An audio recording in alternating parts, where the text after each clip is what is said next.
O mundo se encontra na última fase do sistema capitalista, caracterizada pela mundialização das necessidades através do meio técnico-científico informacional.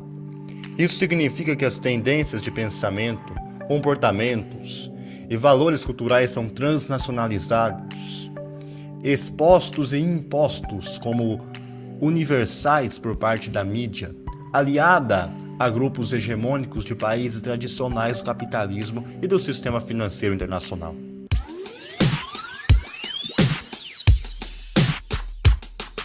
A tal etapa corrobora com a hiperfinanciarização do mundo, fiduciarização monetária. O que significa isso? Confiar no dólar como moeda de troca desde a conferência de Bretton Woods.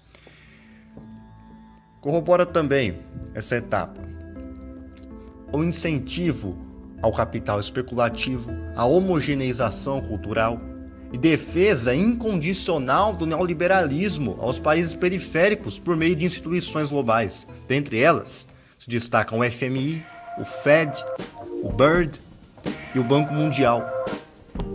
Estas servem para estipular receituários de desenvolvimento socioeconômico a nações subdesenvolvidas, a fim de se obedecer o consenso de Washington, na década de 90, em que foram decididos os rumos da nova macroeconomia, cujos pontos desse consenso eram os seguintes: disciplina fiscal, redução dos gastos públicos, reforma tributária, juros de mercado, câmbio de mercado, abertura comercial, investimento estrangeiro direto, com eliminação de restrições, privatização das estatais, desregulamentação, caso afrouxamento das leis econômicas e trabalhistas, direito à propriedade intelectual. Dessa forma, a camaradagem, com muitas aspas, internacional, vinda dos países ricos, travestida de ajuda ainda, era na verdade uma maneira de colocar em prática um projeto muito rentável aos dominantes, que é o quê? A destruição gradativa do Estado Nacional e redução de sua influência no desenvolvimento das meras colônias do Sul. No lugar das ditas leviatânicas, gigantes, estatais, a iniciativa privada deveria atuar no lugar dessas estatais, a garantir o direito à liberdade econômica a quem já era livre, entre parênteses rico, né?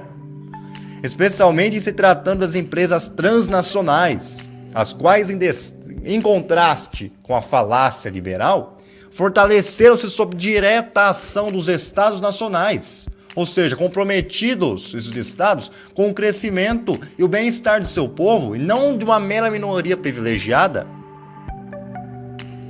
Sem contar que muitas empresas transnacionais ainda são beneficiadas pelo governo do país de origem, por exemplo, a Hydro, mineradora norueguesa que no momento polui a nascente do rio Amazonas. Atesta-se, portanto, a incongruência entre o discurso pregado pelos países ricos e seu histórico de intensa ação estatal. Logo, prega-se Estado mínimo independente aos pobres e protecionismo aos privilégios. Dentre esse exemplo de hipocrisia, se destaca o subsídio do governo federal à agricultura na União Europeia, inclusive mediante taxas exorbitantes a insumos agrícolas da América Latina e da Ásia, por exemplo. Caso um mero mortal realize isso no terceiro mundo, a retaliação internacional será sem precedentes.